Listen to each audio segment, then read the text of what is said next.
Donc, on est dans une application faite avec Next. On va essayer de comprendre les choses assez simplement. Donc, même s'il y a déjà une architecture dans cette application, je vais prendre un exemple simple pour vous faire comprendre assez facilement comment tout ça fonctionne.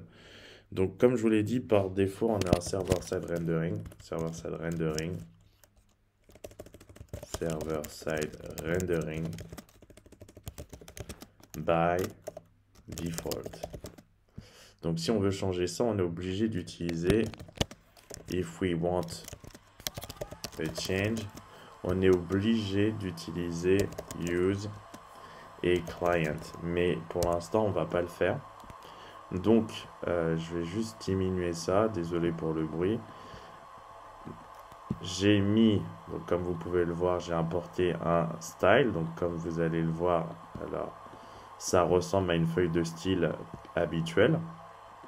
Sauf qu'on a l'impression en réalité que c'est un objet puisqu'il y a un point et on peut utiliser container comme si c'était une propriété. Donc c'est parti. On va mettre un paragraphe et on va mettre hello. Et normalement, alors je vais rajouter des choses. Je vais mettre justify content center et align item center. Et normalement, ça doit se trouver au milieu de la page, ce qui est le cas. Donc, on va importer une feuille de style. Je vais mettre Gotham, que j'aime bien. Enfin, un font que j'aime bien, Gotham. Donc, hop, il suffit de faire ça, CTRL-C. Et je vais le mettre dans le global. Donc, j'ai global CSS et je vais le mettre juste au-dessus. CTRL-V, c'est fait.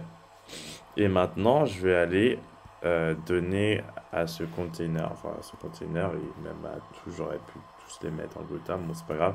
Je vais mettre font family et je vais lui donner Gotham. Comme vous pouvez le voir, ça s'écrit de cette façon. Deux S majuscules et un M minuscule. Et donc maintenant, on doit avoir cette police Gotham que j'aime beaucoup, donc hello. Ce qu'on va faire, c'est qu'on va changer aussi la font size. On va mettre, alors on va pas mettre une font size comme ça pour tout. On va juste déjà mettre un titre à la place.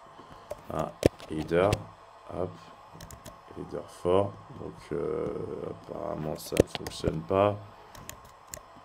Ça ne fonctionne pas. Ça fonctionne, voilà. Donc avec ça, je trouve que c'est pas mal. Évidemment, nous, on va essayer de faire des choses un peu plus complexes. Je vous donne rendez-vous dans une prochaine vidéo. On essaie de faire pas à pas, pas à pas, pardon. Donc voilà, ce que vous pouvez voir, c'est que c'est un component. Il return quelque chose. On aurait pu préciser les choses, puisque là, je suis en train d'utiliser TypeScript, donc j'aurais pu y mettre function component. J'aurais pu dire qu'il y a une interface.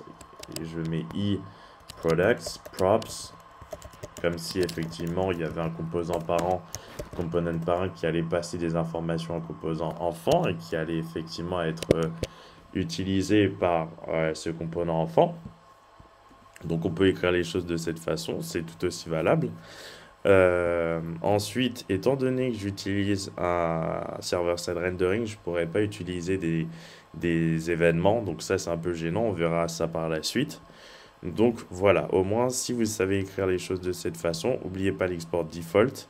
Évidemment, vous aurez un component qui fonctionne et un routing qui est absolument lié au dossier dans lequel il se trouve, puisque ce dossier-là, en fait, correspond à cette partie de l'URL products. C'est parce que je l'ai appelé products là qu'en réalité je peux utiliser products là.